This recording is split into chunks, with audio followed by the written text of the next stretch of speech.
had a couple pushes towards orthopedics. First, my background is actually in mechanical engineering. I come from a engineering family, and orthopedics is the most mechanical of the subspecialties.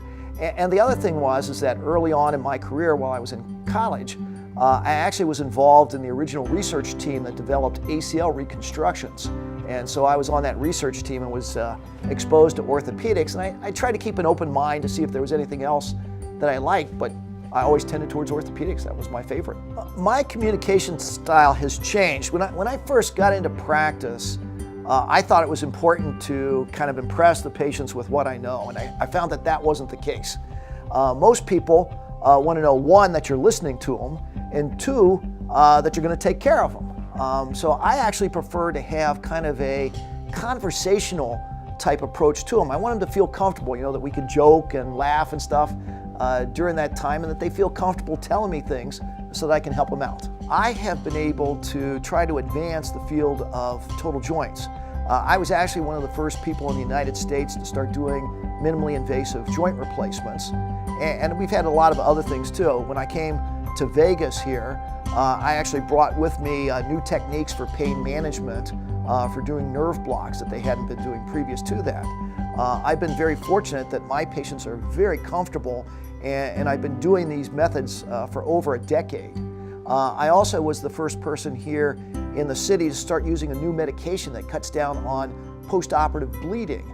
We've been able to use a medication and cut post-operative bleeding in half, and so now it's very rare to have to give transfusions to patients after joint replacement. We also have done some other things. I was one of the first people to start using glue to close wounds rather than staples or sutures. And so, especially for knee replacements, people find it much more comfortable when they don't have the staples pulling at their wound for getting their motion back and stuff afterwards. Mentally, physically, I almost have to combine things with what I'm actually doing on the job, just because the time demands are such that we don't have a lot of free time on our own. So I will try to exercise by running up and down the stairs instead of taking the elevators all the time, to try to stay in shape and stay thin. Plus also kind of watch what I eat so I don't balloon out, so I can stay healthy. As far as mental health, I mean, I'm pretty lucky. I guess I've gotten to where I'm at right now just because I can adapt well. And so things kind of slide off me pretty easy.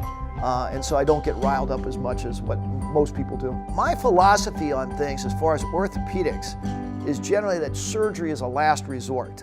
I'm probably one of the most conservative orthopedic surgeons in the city.